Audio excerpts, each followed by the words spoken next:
Paul Nashawati coming to you live from show 4 at KubeCon EU 2026. I'm here with Kat from Minimus. Kat, how you doing? Good, how are you? Great to have you on.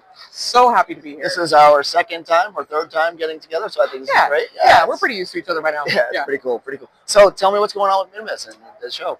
So this year on Tuesday, we announced the opening of Minimus's open source program. We're going to be donating minimal hardened images to any eligible open source program. You got to be like some degree of healthy. You got to be sufficiently healthy and using an OSI license. Yep. But if those two conditions are met, you can apply and you'll get access to Minimus's hardened images for free.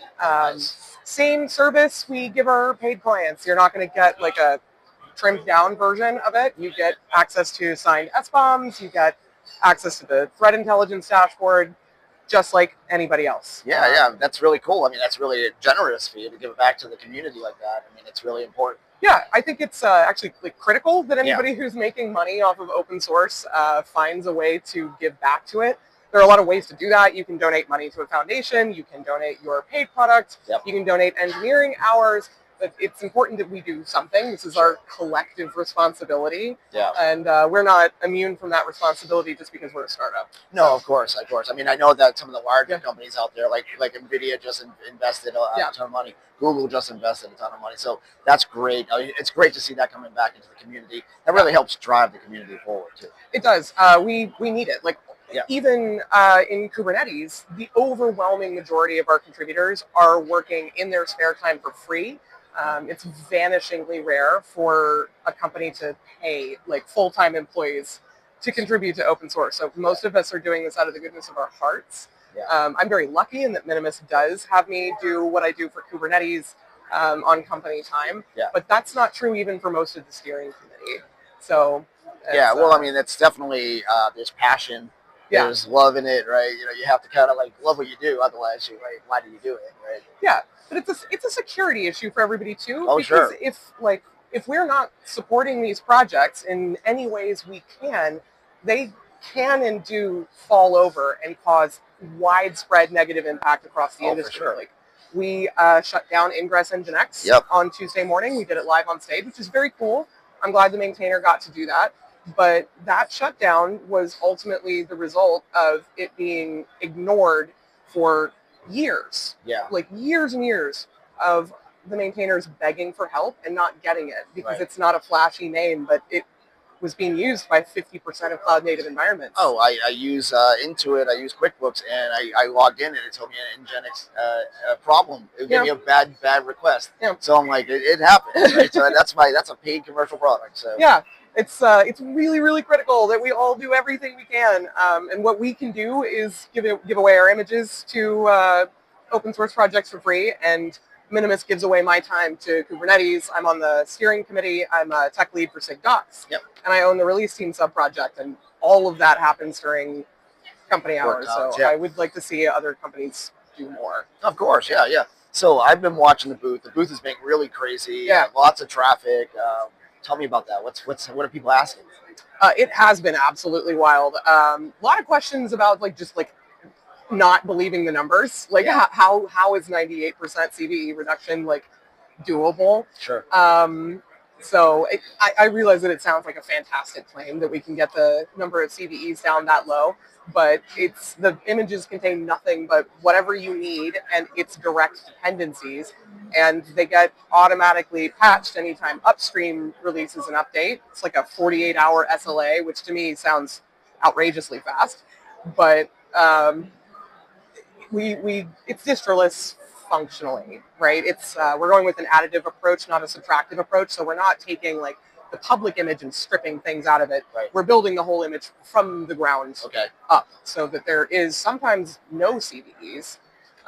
If there are CVEs in it, they're unpatched. But yeah, most commonly people have questions about that 98% number because it sounds outrageous, but oh, I it's mean, true. but it's important, right? Yeah. I mean, it's important to know it and have a disclaimer around it. Like, this is how it works. So, like where it's appropriate, we're in Europe, right? Yeah.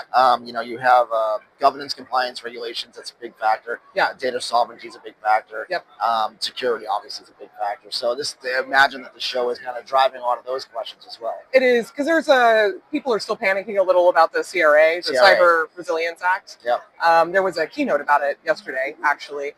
But I think that will slow down a little as people begin to actually comply with the CRA. Yeah. Right now, people are still kind of panicking about how do we comply, which is still a question in open source. Initially, there were a lot of questions about are open source maintainers individually liable? The answer is no.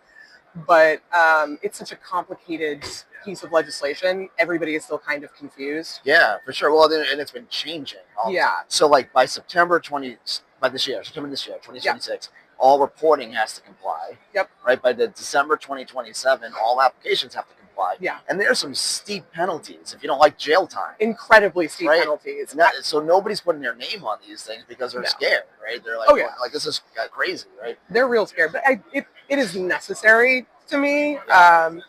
I don't think that it's responsible for anybody to be building software without knowing exactly what their dependencies are and exactly what their open source dependencies are specifically. Yeah. But like clearly people are doing that. They're just like throwing stuff into the wild without knowing what they depend on. And that introduces a lot of problems for like you as a product owner, you as a business, and for your users. And that can't really go on long term with something like 70 to 90%, according to an LF study from a couple of years ago, of software containing some open source component. That's a lot that has to be maintained. Yeah. Right. So let me ask you this, Cap. So a year from now, we're sitting in Barcelona at the next, KubeCon EU. Yeah. What do you want to see happen here between Minimus, between the show? What do you want to see happen? For Minimus, I would hope that we can throw some open source logos on our booth. I would like some people to sign on to the open source program and be able to talk about whoever using our images. That would make me feel good because this is a thing that I've personally been like campaigning for internally. So I'm real glad they let me do it. But for open source in general, maintainers are dealing with a lot of burden from AI. I know that developers love it because it does increase their velocity, but their increased output has not been met by increased capacity with maintainers. We need better tooling to handle that influx of reviews. And on the steering committee, we are putting some policies in place that should limit the number of AI-generated PRs we're getting, but it's not going to solve all of the problem. So I would like to see better tooling around that. We've talked about having some kind of AI like pre-review linter to determine whether certain conditions are met or not before a human actually reviews a PR. Hopefully by next year we have something like that in place because it is becoming like kind of unmanageable for maintainers. Where everyone's talking about automation and AI just kind of running things, a human in the loop is absolutely important. Yes, we have to have a human in the loop, but some of the PRs that we're getting and being asked for reviews clearly have not had a human involved at all. Many of them, the code doesn't even compile, like nobody even tried. Right. And it takes time for a reviewer to find that out and close the PR. And that's time we could have spent reviewing a PR that does compile and does contain like a useful change to Kubernetes. So it's pretty frustrating. And we don't currently have an automated way to weed those things out. Yeah, I love that when we talked about this during our briefing before the show, that way you kind of went into the details around that. So I encourage the audience to reach out to Cap for that. But also, so top 3 things. Top 3 things you want the audience to walk away with. Open source is part of your security posture. It's not just free as in a buffet or whatever. You do have to maintain it. You are taking advantage of a huge number of people developing a piece of software much more quickly than an internal team can do it. And in order to get that, you have to take care of it. You can't just take. You have to give back a little too. And if you don't, it's not just like a moral thing. For a long time, we positioned it exclusively as like a moral thing. You have to contribute back to open source. And it's true, but it is also now a security issue.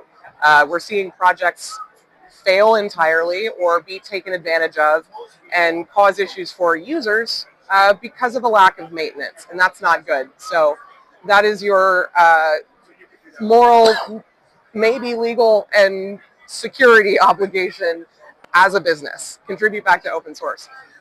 If you are a random individual that would like to contribute to open source, my second takeaway would be that I know that it seems scary, and it can be a lot of anxiety opening a PR in an open source project for the first time, because you are signing up explicitly to be judged by people with more experience in this thing than you.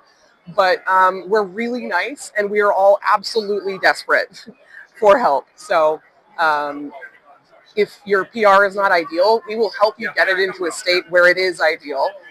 And stick around long enough, and you also get a fancy maintainer title and get to do these interviews. Number 3 would be for KubeCon next year. Remember that it is a marathon, not a sprint. These events are exhausting. It's the largest event of the cloud native industry. It's important to be here. It's fun to be here. Everybody from businesses you might want to work for to maintainers you might want to work with to people you follow on Twitter or Blue Sky or Mastodon are here. And we would love to talk to you, but take it slow. Bring cough drops.